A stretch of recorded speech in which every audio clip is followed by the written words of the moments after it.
Gamesters. In the late 2000s and early 2010s, zombies were probably the most popular thing in the world. Left 4 Dead, Dead Island, COD zombies, Red Dead zombies, even Yakuza zombies was a thing. If you made a game around that time and it wasn't about zombies, you found a way to somehow include them in it. The zombie game market was quickly oversaturated to the point where a lot of people, even now in 2023, are sick of zombies. But one of those games that stood from the crowd was Killing Floor. The game is a wave-based shooter, 9 rounds of zombies and a boss fight at the end.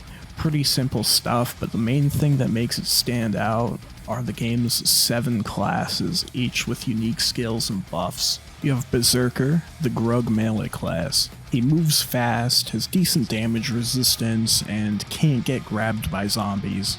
He's pretty fun on lower difficulties, but is basically useless on anything higher than hard mode. You have Commando, the boring Call of Duty man class. He specializes in automatic rifles, can see cloaked enemies, has reduced recoil, and holds a lot of ammo. He's good, but a little boring. Why'd you give me this fucking thing?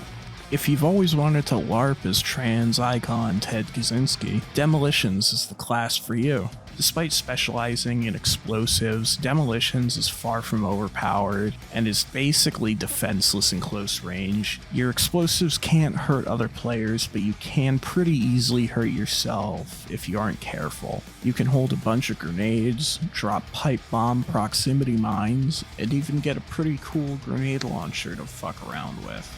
Field Medic is the femboy heel slut class.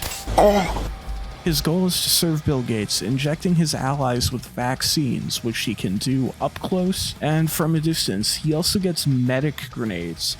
Just throw one on the ground, step in the gas, and there you go. Deloused and healthy. Firebug, also known as the most annoying kill-stealing piece of shit in the game. Firebug uses flamethrowers and incendiary weapons. The annoying thing about Firebug is that if an enemy is set on fire by him, the Firebug will always get the kill.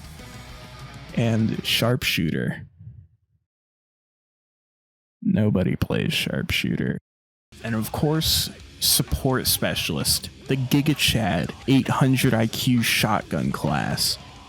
If you love griefing other players, locking them in rooms full of zombies, this is your class. You can weld doors shut significantly faster than other classes, gets a perk bonus with shotguns, and carries up to 8 grenades and 20 pounds of weapons. The Support Specialist is very good, but the welding mechanic isn't very useful on a lot of maps. Speaking of maps, this game has some of the best I've played in a multiplayer PvE shooter. The layout of a map can significantly change gameplay. I think most maps definitely lean towards close range combat. Classes like Sharpshooter and Demolitions aren't bad on the right map, but more often than not, you're better off playing Commando or Firebug. The game has over 30 official maps and loads of great fan-made maps. The gunplay is basic, but very solid. There's over 50 weapons and most of them feel really good to use. Some standouts are the AA-12, the Scar, the chainsaw, and of course the flamethrower. But what good are guns without something to shoot? You have a pretty large variety of enemies. You have your more basic zombies, the crawler guys, the sword zombie guys, and the Gabe Newell zombies.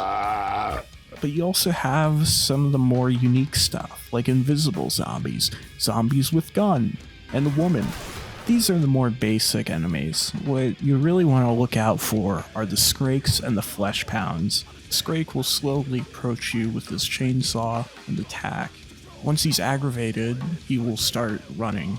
He's not too spongy, but he does pretty good damage and can run pretty fast when he's aggroed. The Flesh Pound is this game's tank enemy, but after taking some damage will become enraged and sprint at you like a pit bull named Princess in a daycare playground. You should not underestimate his retard strength. You're gonna want to keep this guy as far away from you as possible. And then of course there's the Patriarch, the final boss. You fight him at the end of every game, and he is a pain. He goes invisible and tries to ambush you, running off to hide again once he takes some damage. Our strategy is to usually just lay out a bunch of pipe bombs for him to step on and shoot him a lot. Graphically, the game looks great. It can vary from level to level. Some have more attention to detail than others, but overall it's a very nice looking game. It runs in Unreal Engine 2, which has a pretty distinct look to it, with great vibrant, dynamic lighting and sharp textures. The music is great as well. It's nothing groundbreaking, but the cheesy heavy metal soundtrack can be pretty catchy and really fits the chaotic nature of the game. It's not without its problems, though. For example, servers are annoying to set up. There aren't many available anymore for some reason. And weirdly, mouse settings seem to get reset every time a round starts. Game is also incredibly grindy, and maxing everything out can take hundreds of hours. I think it's fair to say that most people have moved on to other games, but Killing Floor is great, and it's worth getting some friends together and going back to.